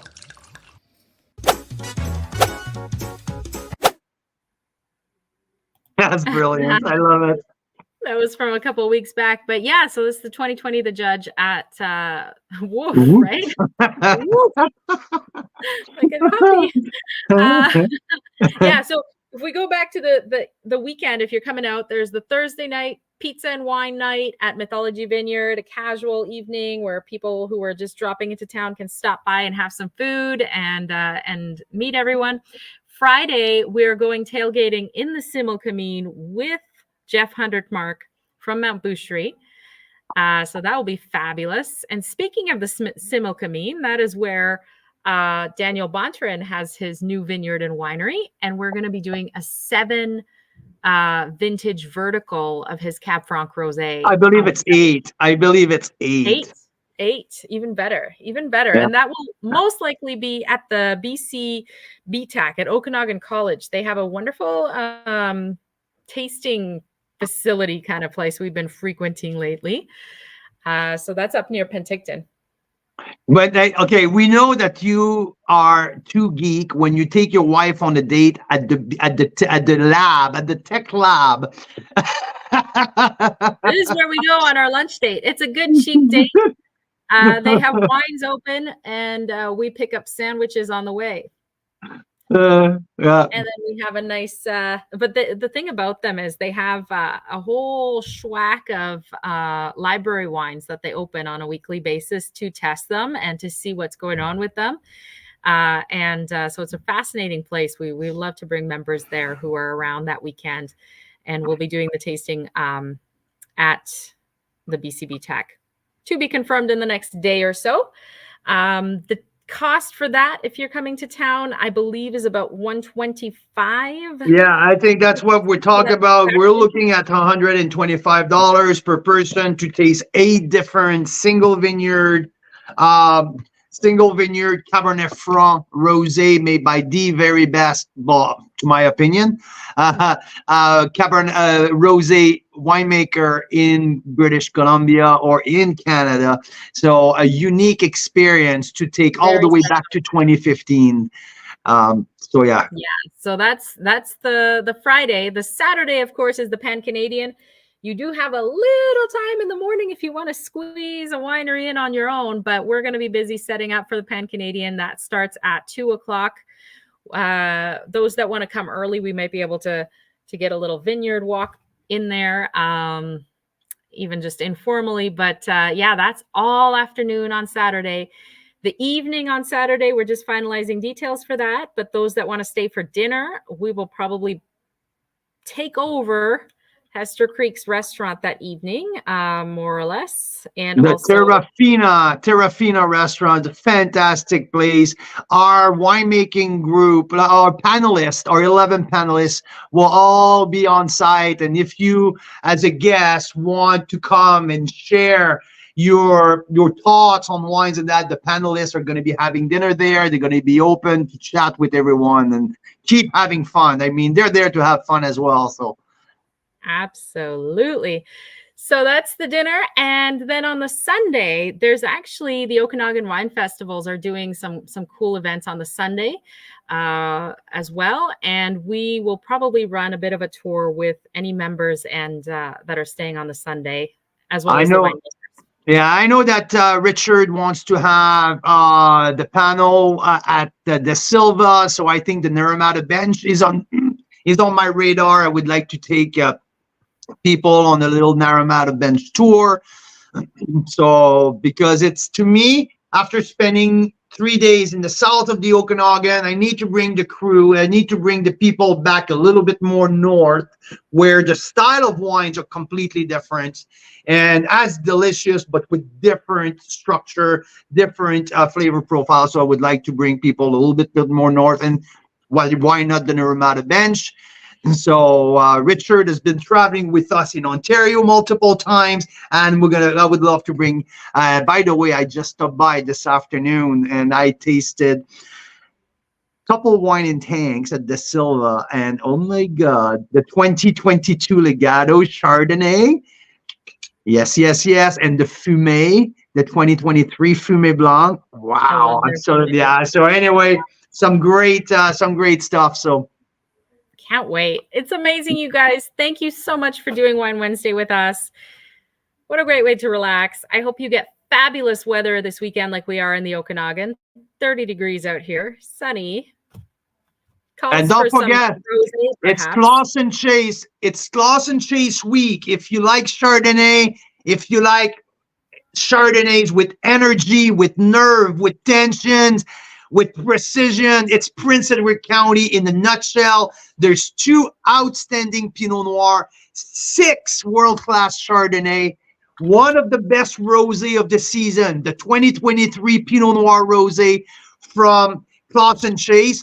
Knocked Daniel Bonterin's socks off when I gave that to him a couple of days ago, which is the best rosé winemaker. There's 9 outstanding wines.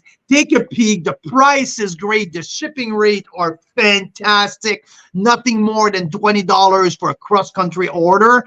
If you're a unlimited, it's free for shipping. If you over 300, I think. 300, it's free anywhere. So anyway, we have a great feature. We love Closson Chase. The church side, if you cannot make it to the Okanagan for the Pan-Canadian, there's one of the Pan-Canadian wines in that lineup. So the 2021 church side chart, the last year, also Pan-Canadian wines, the 2020 that they re-released for us. So anyway, Closson Chase week, take a look at it. And enjoy. Yeah. Cheers, guys. Have a great night. Canadian wine lovers, Carl's Wine Club members, see you next time.